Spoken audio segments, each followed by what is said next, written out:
subscribe and press the bell icon to get our latest videos.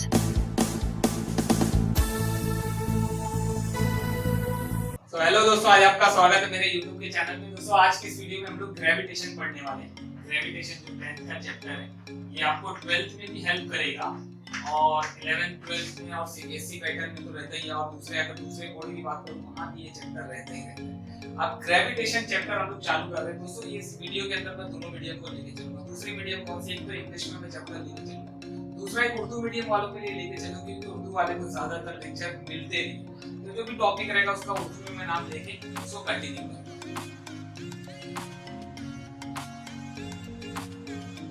तो सबसे पहली चीज इसके अंदर दोस्तों हम लोग पढ़ने वाले ग्रेविटेशन एक्चुअल में होता क्या है, शकली कशिश होती क्या है। तो शकली कशिश एक इस तरीके का, शकली कशिश की अगर हम लोग बात करें तो ये एक तरीके का फोर्स है, या ग्रेविटेशन की मैं बात करूं तो एक तरीके का फोर्स है।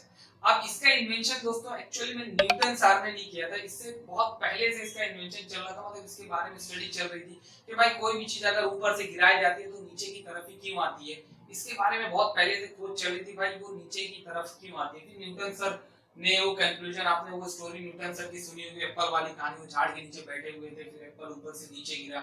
नीचे गिरने के बाद उनके जहन में बहुत सारे ख्यालात आने लगे कि भाई ये एप्पल ऊपर से नीचे क्यों गिरा, ये सपोज दुनिया है आपकी, यहाँ पे कहीं न्यूटन सर बैठे होंगे, यहाँ से वो एप्पल नीचे की तरफ गिरा तो उनके दिमाग में आने लगा कि भाई ये एप्पल ऐसा ही नीचे क्यों गिरा, वो ऐसा क्यों नहीं गिरा, वो इस डायरेक्शन में क्यों नहीं गया, वो ऊपर की तरफ क्यों नहीं गया। तो इसके बाद बहुत सारे कंक्लूजन उन्होंने निकाला और फाइनली एक आंसर पे, एक रिजल्ट पे वो पहुंचे कि भाई अर्थ के अंदर, हमारी जो दुनिया है उसके अंदर कोई एक इस तरीके का फोर्स अवेलेबल है, इस तरीके की कशिश अवेलेबल है जो हर चीज को अपनी तरफ खींचती है। मिसाल के तौर पे दोस्तों आप चम्मुक का एग्जांपल ले सकते हैं, मैग्नेट जिसको हम लोग बोलते हैं। चम्मुक के अगर सराउंड में, अराउंड, मतलब एक चम्मुक के करीब अगर कोई भी मेटल में लेके जाते हैं, चम्मुक क्या करता है, उसको अपनी तरफ बुलाता है, उस मेटल को अपनी तरफ खींच लेता है। सिमिलरली दोस्तों हमारे अर्थ के अंदर भी एक कशिश नाम की एक चीज प्रेजेंट है, जो क्या करती है, ऑब्जेक्ट को हमेशा अपनी तरफ खींचती है, अपनी तरफ क्या करती है, बुलाती है।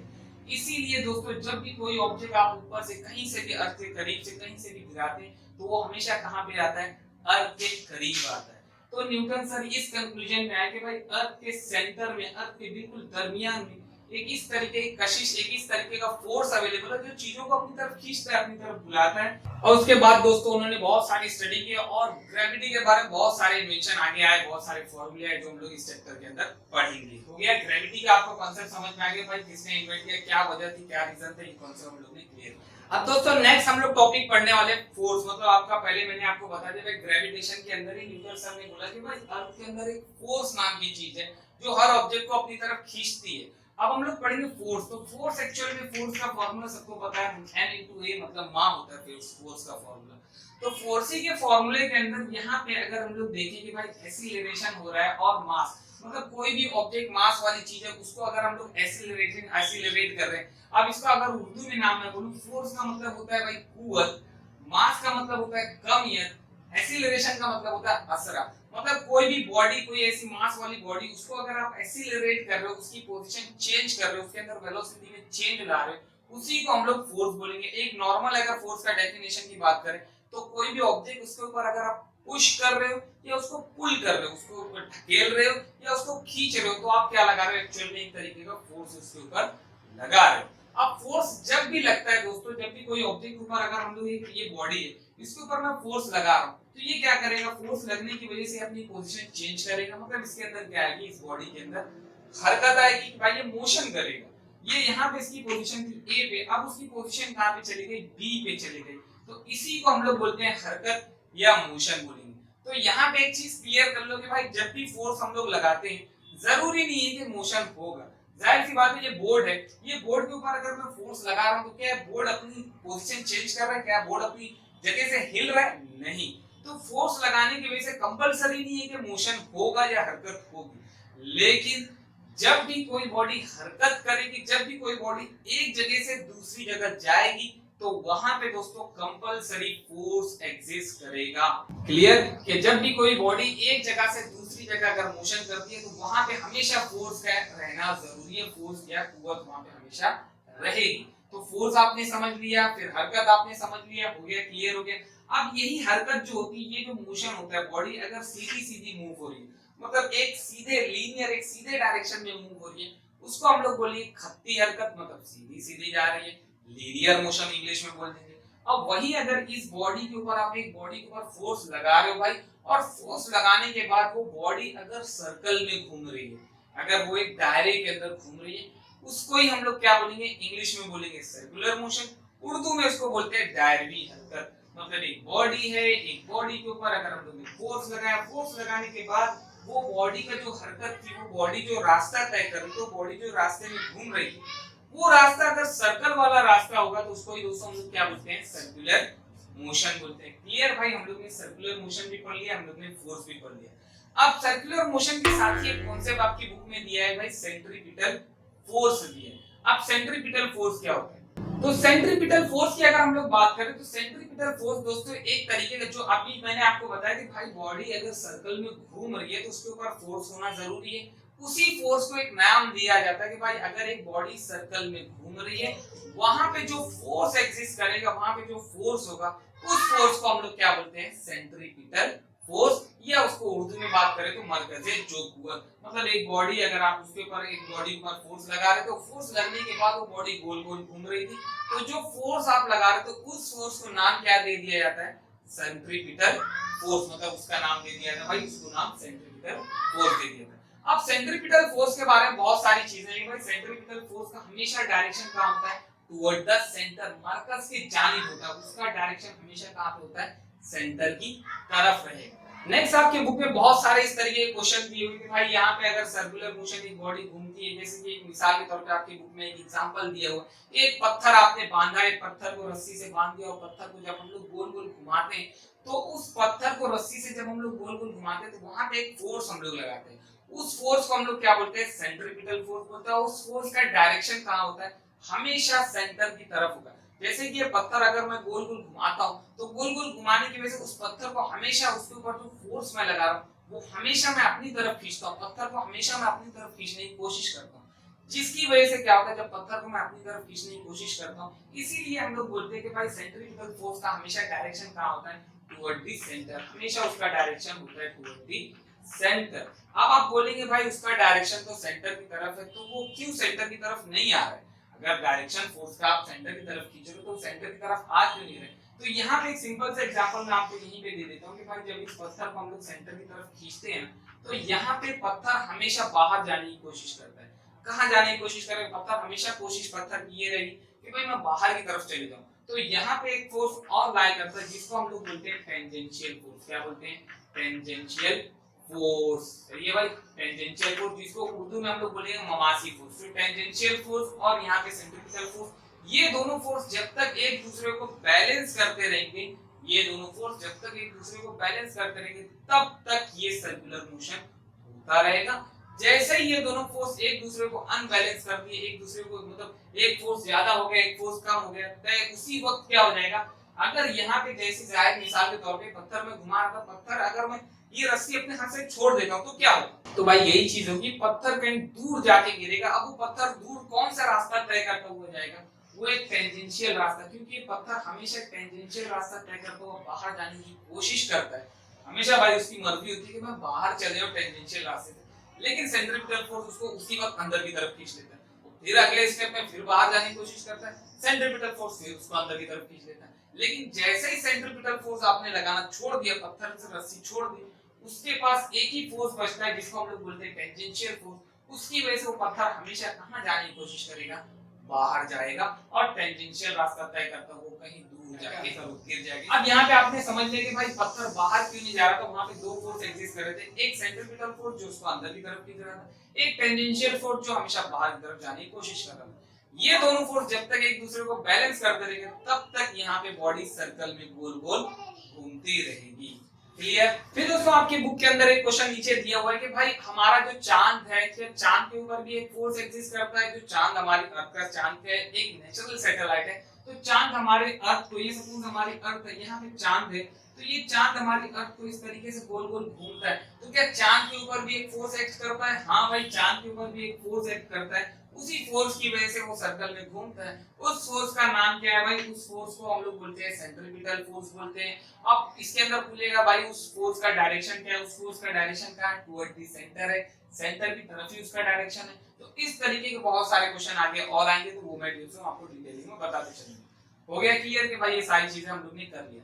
अब नेक्स्ट जो कॉन्सेप्ट आता है दोस्तों, हमारे पास नेक्स्ट कॉन्सेप्ट आता है केपलर का लॉ आता है कि भाई हम लोग पढ़ेंगे केपलर का कानून क्या होता है। केपलर सर ने जो लॉ बनाए थे उसके बारे में हम लोग पढ़ेंगे। तो अब केपलर के 3 कानून हैं, आप लोगों को पता होगा भाई केपलर सर के 3 लॉ थे या केपलर के 3 कानून थे। बहुत आसान तीनों कानून और बहुत ज्यादा इंपॉर्टेंट है ये कॉन्सेप्ट दोस्तों।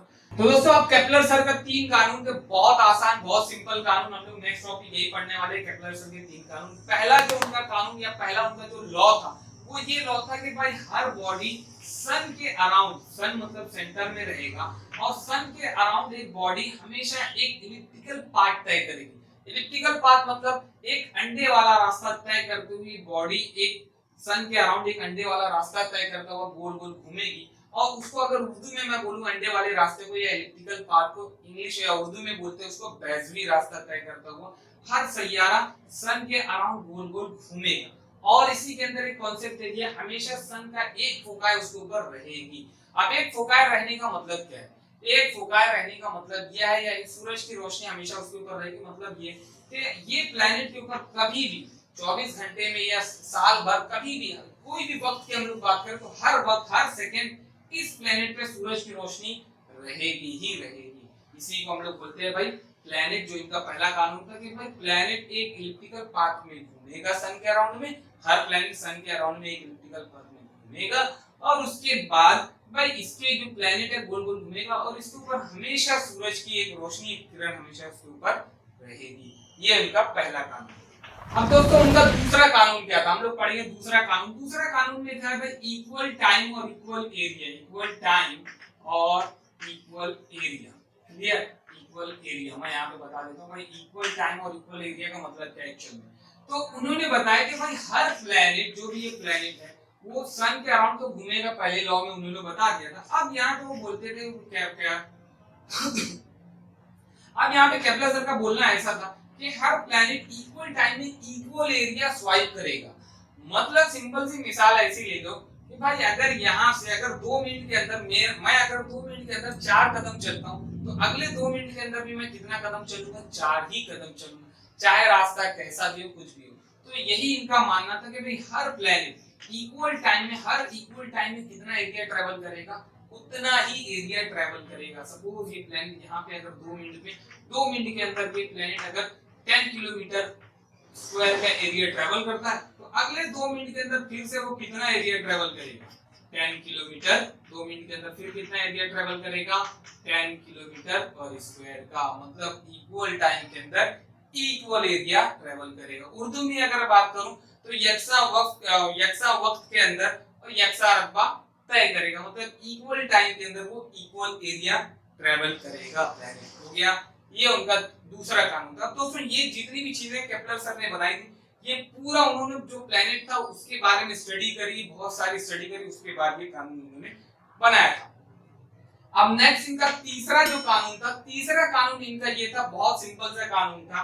इसको हम लोग फॉर्मूले के अंदर ले लेंगे, t square is directly proportional to r cube. ये इनका तीसरा कानून था। अब ये तीसरे कानून के अंदर बहुत ज्यादा इंपॉर्टेंट इसके लिए हो गया क्योंकि इसी कानून को बाद में न्यूटन सर ने यूज किया और उसके जरिए बहुत सारे आगे फॉर्मूले उन्होंने डिराइव किया, और ये बहुत ज्यादा इंपॉर्टेंट है दोस्तों आपके एग्जाम पॉइंट ऑफ व्यू से, क्योंकि इसके ऊपर न्यूमेरिकल आ सकते हैं, बहुत सारी चीजें इसके ऊपर पूछी जाती है।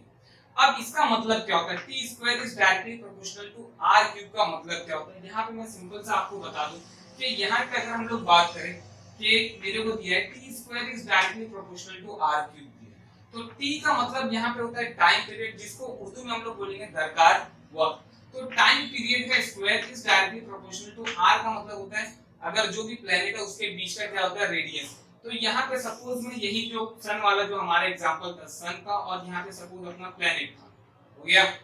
अब ये प्लेनेट सन के अराउंड घूम रहा है, तो यहाँ पे ये जो सन के सेंटर से लेके जो प्लेनेट के सेंटर का जो डिस्टेंस है उसी को हम लोग क्या बोलते थे?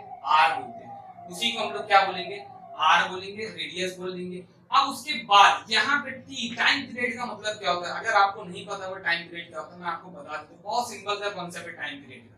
टाइम पीरियड का मतलब ये होता है एक बॉडी जहां से स्टार्ट कर रही है वहीं पे आने के लिए उसको कितना वक्त लग रहा है। बहुत सिंपल कि भाई एक बॉडी जहां से स्टार्ट कर रही है वही पोजीशन पे फिर से आने के लिए उसको कितना वक्त लग रहा है। सपोज फर्ज कर लो मैं यहाँ से मेरे घर गया, घर से फिर मेरी क्लास है, मैंने यहीं से स्टार्ट किया, यहीं पे आने के लिए मुझे कितना वक्त लग रहा है, उसी को हम लोग क्या बोलते हैं, टाइम पीरियड या दरकार वक्त बोलेंगे। तो टाइम पीरियड का square is directly proportional to radius का क्यूब। ये केपलर सर ने बहुत सारी स्टडी करने के बाद ये कॉन्सेप्ट निकाला।